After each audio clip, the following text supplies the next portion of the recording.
Hey, I'm Justin. For those of you who don't know me, I am currently studying to get a degree in finance, and in the past, I paid off over $90,000 in debt that I had accumulated through student loans, credit cards, and buying a car.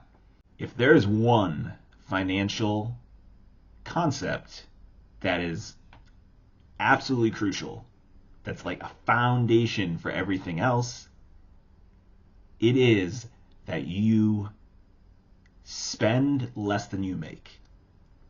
If you don't have this part down, then all the other financial advice or any tips or any financial concept, it doesn't really matter. Spend less than you make. That's pretty hard to do if you're not planning. And that's where budgeting comes in. Budgeting was a concept that I had a lot of hesitance towards.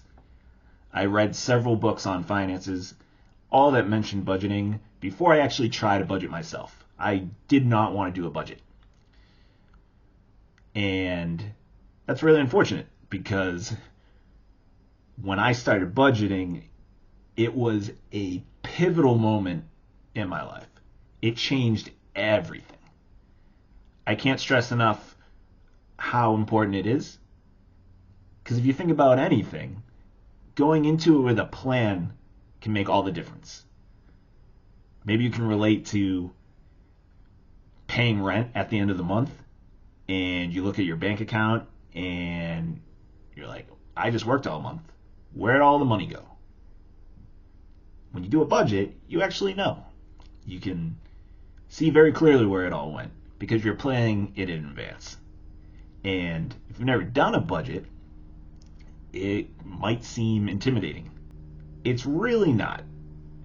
It's really simple actually once you get used to it. Because what happens is you have to put in a little bit of work that first month setting up a budget because you've never done it before. But then it gets a little easier the next month and a little easier the next month. And eventually you get to the point where I'm at right now where I don't spend any time budgeting. Some people like to write out their budgets in a book by hand. I personally use an app. And one of the benefits of using an app to do your budget is you just copy and paste.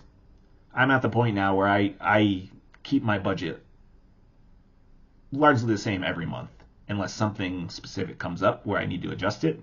Otherwise, I'm just copying and pasting, and I need to do zero work in order to do my budget each month. So that first budget, that does take a little bit of time though. When I was setting up my first budget, I went through all my expenses from the month prior. I went through my bank statement, my credit card statements, and I looked through to get an idea of how much I had been spending and where I had been spending it. And I broke that down into categories. And it was shocking. I was spending way more in some categories than I thought I was. It was a real eye-opener. And I then took those starting values and I used them to make my first budget. At the top of any budget, the most important part is the income, how much you're taking in. If you have a salary, it's going to be pretty easy because it's going to be the same every month. For my case, I was working at a restaurant, so because of the fluctuations of hours, the fluctuations of tips, I made a different amount every single month. So in order to make sure that I covered everything, I set my estimate of what I was going to make for my budget low. Because then I knew if I stuck to my budget, I was going to be fine regardless of what I made because I was estimating on the low end. Anything I made above that, and that I would probably in most months make above that, I would be just making extra. So I'd be fine. I followed the 50-30-20 rule. The 50-30-20 rule is a way of setting up a budget, and it says that 50% of your budget should be spent on needs. 30% should be spent on wants, and 20% should be for savings. So that first category, 50% for needs, so that's the non-negotiables. Those are things that if you needed to in an emergency, cut down as much as you possibly could. These are the things that you would keep in your budget because you have to have them. So in my budget, you're talking rent, groceries, utilities, phone bill, health insurance. These are all things that I would never want to cut out. These are my essentials. This is also where you would put minimum payments on debt if you have debt. Everything else beyond that is my wants, and that's my 30%. Everything else goes in there. Some examples of wants that you might have in this category would be Netflix subscription, entertainment budget, eating out budget. Eating out budget is a want, and that's separate from your grocery budget, which is a need. It's important to distinguish things like that because you could cut down on your eating out budget to save money if you needed to, but you wouldn't want to cut down on your grocery budget. So that's why groceries is in the need and eating out is in the want. Then you have 20%, which is for saving. For the savings category, it doesn't necessarily always mean direct savings.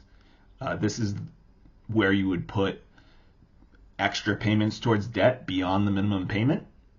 If you're in debt, then that's mostly what your savings category is going to be because you're putting as much extra as you can towards paying down debt.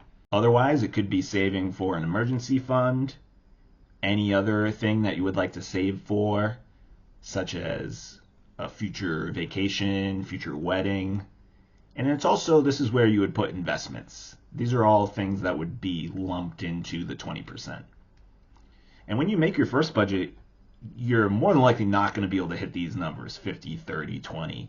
You may be, if you're like most people, way too much is in your needs and way too much is in your wants. And that's because a lot of people have either an income problem or a spending problem. You may even have both.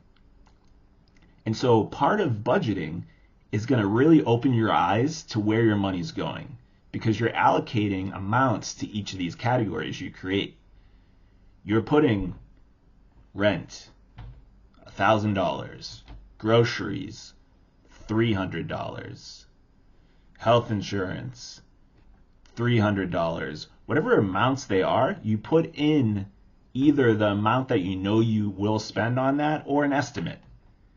And then as you progress throughout the month, you slowly remove your purchases from the category it belongs to.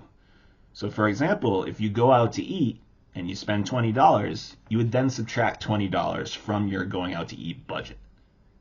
With the goal being, at the end of the month, you have spent the amount in your budget for each category or less. It's important to stick to your budget amounts because if you do go over, say you have an eating out budget and you budgeted $100 and you spend $105 that month, you actually have to take $5 from a different category in order to cover the amount that you went over. And by doing so, you ensure that you are spending less than you make.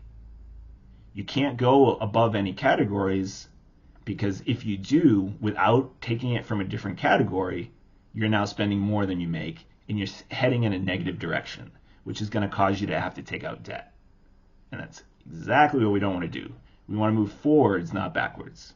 And on your second budget and your third budget and your fourth budget, what you're doing is you're adjusting.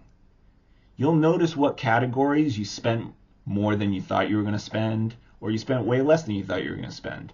And you want to adjust to try and make your budget as accurate as you possibly can.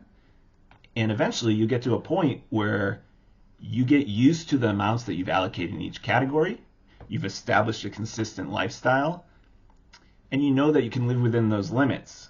As you go, hopefully your income will be slowly increasing.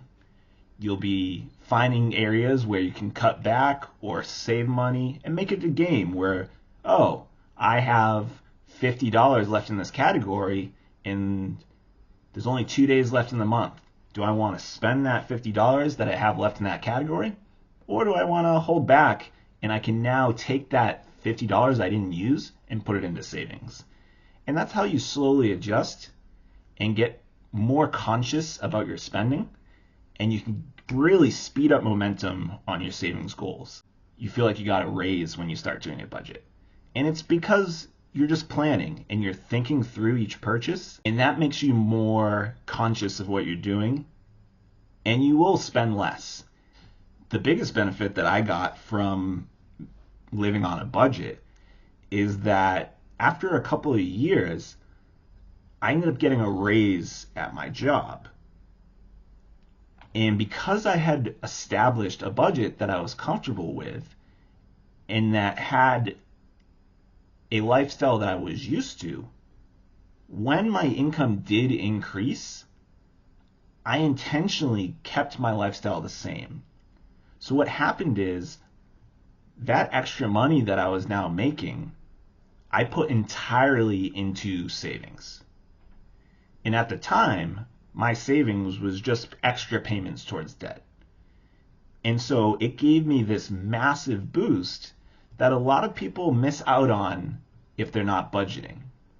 I'm sure you've heard of lifestyle creep, where someone gets a raise and even though they're now making more, they don't ever feel like they got ahead because their spending increases. And that's because they're not being conscious about it. They're not tracking their spending in a budget. And so they just naturally, even if they don't notice it at first, it's slowly over the next few months, their spending will increase little by little until they're now entirely spending their new income. It's more, but they're spending more. And so budgeting helps you avoid that. I was able to establish a lifestyle that I was comfortable living, and then anything I made beyond that was entirely used to build momentum towards the goals that I was heading towards. Budgeting becomes so easy, especially if you use an app. The app that I use personally, I pay a $10 subscription per month, and that gives me the added benefit of being able to link all of my bank accounts and credit cards to the app itself. I could have used the app for free, but I pay the $10 subscription for this benefit because whenever I use my bank account or I use a credit card, it sends a notification to the app and that transaction shows up, and all I have to do is then drag it to the category that I want to allocate it to. And so all I have to do is once a week, once a month even if I want to, just go into the budgeting app and I will have a list of all the transactions I've made since the last time I was in the app, and I just allocate.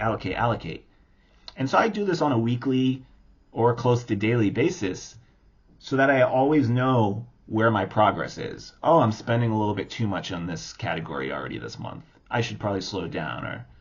Or oh, I have a little bit of flexibility here. Yeah, maybe I go out to eat. Once you have power over where your money is going, you can start to create a situation where you are spending less than you make. And that extra that you have left over can build real momentum to start to turn around your financial life. I hope this video helps someone. Try out budgeting yourself, and I'll see you soon.